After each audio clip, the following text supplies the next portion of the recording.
여러분 안녕하십니까? 오늘은 10월 31일, 10월 마지막 날입니다.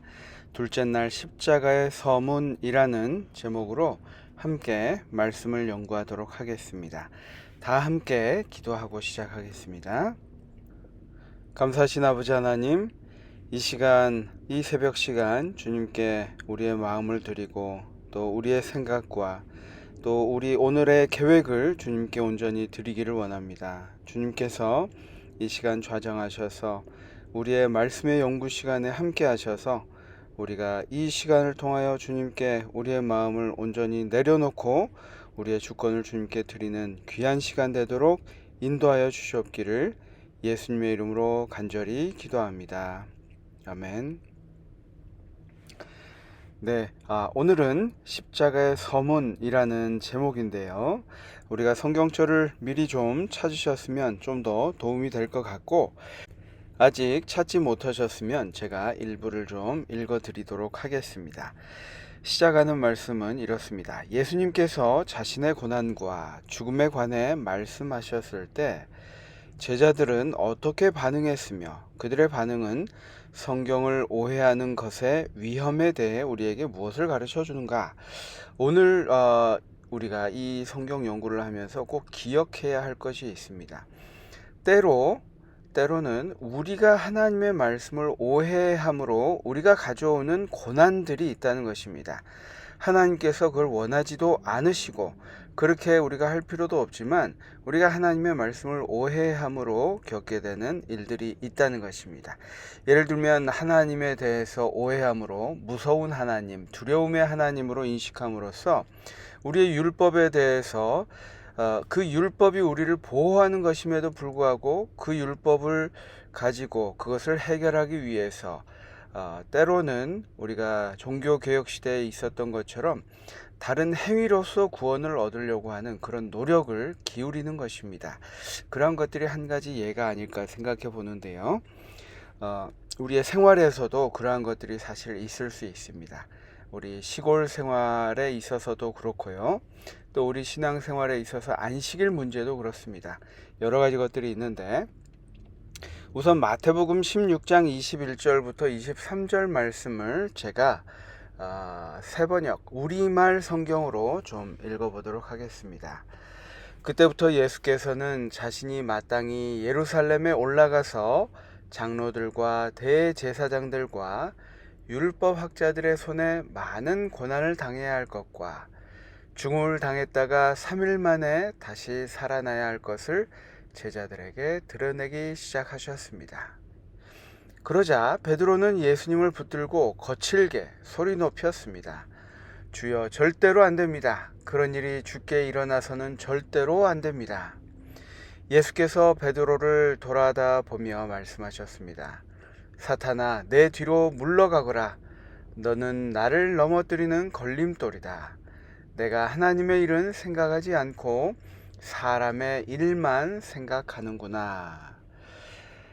마태복음 16장 21절부터 23절 말씀입니다. 우리 나머지 네 성경절도 이 예수님의 죽음에 대해서 오해하고 있는 이 모습들이 기록되어 있습니다. 예수님께서는 죽기 위해 태어나셨으며 죽기 위해 사셨습니다. 어제의 내용도 이 부분이 있는데요. 예수님의 모든 발걸음은 그분을 갈보리 십자가 위에서 이루실 위대한 속죄 희생으로 이끌었습니다. 자신의 사명에 대해 분명히 알고 계셨던 예수님께서는 그 누구도 그 무엇도 자신의 사명을 방해하지 못하게 하셨습니다. 그분의 모든 생애는 십자가 위에서 죽으실 일의 서문이었습니다. 화인 여사의 글에 이 말씀이 있습니다. 예수님의 모든 삶의 마지막 목적, 이것은 바로 십자가에 달려 돌아가시는 일이었다라는 것입니다. 우리가 반대로 생각해 보면 우리가 이 사명을 이해하지 못할 때, 예수님의 사명을 이해하지 못할 때 우리도 마찬가지로 이 제자들의 실수, 특별히 베드로의 실수를 마찬가지로 했을 것입니다. 그 예수님의 사명을 알지 못하고 우리가 예수님의 사역을 하나하나 볼 때 우리도 마찬가지로 가룟 유다와 같은 실수를 범했을 것입니다. 그래서 이 예수님의 사역을 온전히 이해하는 것은 당시에는 어려웠겠지만 정말 중요한 것이었다는 것을 우리가 다시 한번 볼 수 있는데요. 지상 사역의 마지막 기간 동안 예수님께서는 제자들에게 점점 더 분명히 다가오는 자신의 죽음에 대해서 말씀하셨습니다. 그러나 그들은 예수님의 말씀을 제대로 이해하지 못했을 뿐만 아니라 받아들이려고도 하지 않았던 것입니다. 그러니까 우리가 신앙을 하면서 신앙 가운데 우리가 원하는 것을 미리 정해놓고 그것에 신앙을 맞추려고 하는 경향이 분명히 있음을 우리가 알 수 있습니다. 메시아의 역할에 관한 잘못된 개념으로 가득 차 있었던 그들에게 그들이 메시아로 여겼던 예수님의 죽음은 절대로 받아들이고 싶지 않는 일이었다. 그들의 잘못된 신학이 그들을 불필요한 아픔과 고통으로 이끌었다. 우리 지금 말씀을 함께 연구하시는 우리 성도님들 가운데서도 이러한 이 말이 어떤 의미인지 알고 계실 것입니다. 우리가 잘못된 신학적인 이해를 가질 때에 불필요한 아픔과 고통을 우리가 알게 됩니다. 영혼 불멸에 대해서도 우리가 알지 못할 때에 끊임없이 신앙에 있어서 우리가 해결되지 않는, 그리고 거기에 대한 혼돈으로 인해서 우리가 어려움을 당하게 됩니다. 우리 주변에 특별히 신앙을 하시지만 재림교회 신앙을 하지 않으시는 분들 가운데 이 영혼불멸이나 또 안식일, 창조, 또 화인여사의 기별들, 이러한 것들이 해결되지 않고 올바로 이해하지 못함으로 불필요한 것들을 많이 우리가 겪게 된다는 것이죠. 예수님께서는 이미 니고데모에게 이렇게 말씀하셨습니다. 모세가 광야에서 뱀을 든 것 같이 인자도 들려야 하리니 이는 그를 믿는 자마다 영생을 얻게 하려 하심이니라. 요한복음 3장 14절과 15절 말씀인데요. 분명히 예수님께서 말씀하셨습니다. 제자들에게도 말씀하시고 예수님께서 죽으셔야 함에 대해서 이야기를 하셨지만 그것을 온전히 이해하지도 못했고 또 받아들이려 하지 않았다라는 것이 핵심입니다. 묵상 부분에 그것을 이야기하고 있죠. 백성들, 특히 하나님의 택하심을 받은 이스라엘 백성들이 메시아의 초림에 관해 잘못 이해하고 있었습니다.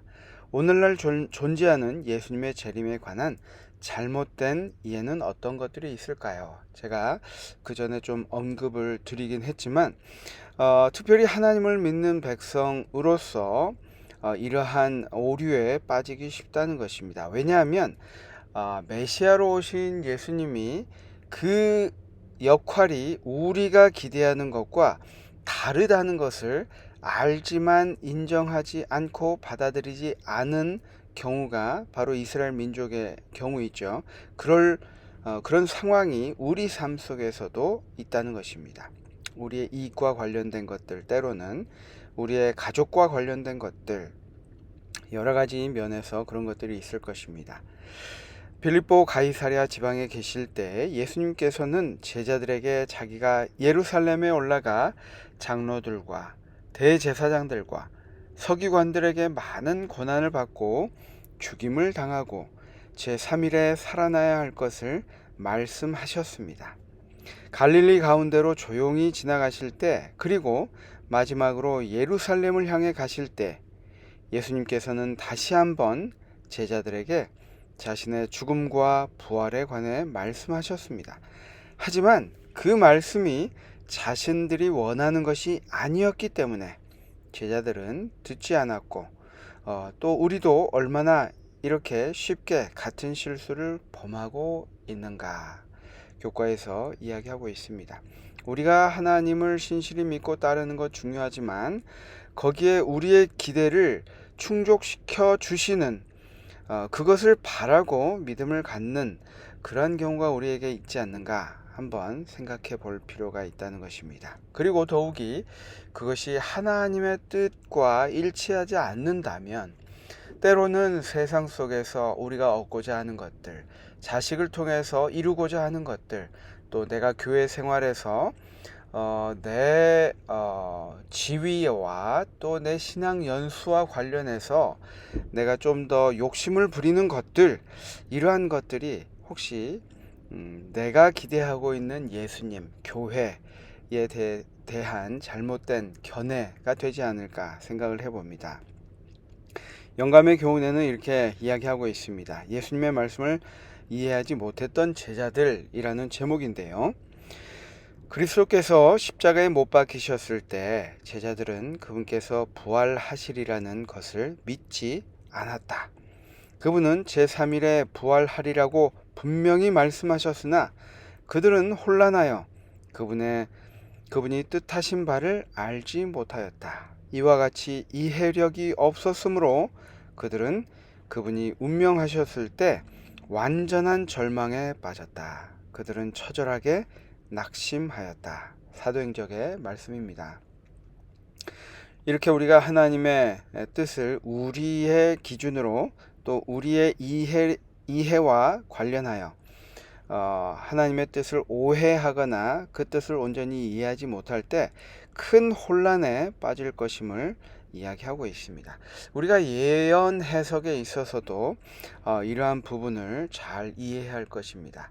무조건 우리가 예수님의 재림에 대해서 종말론적으로 바라보는 그 위기의식만으로 이것이 해결되지 않는다는 것입니다.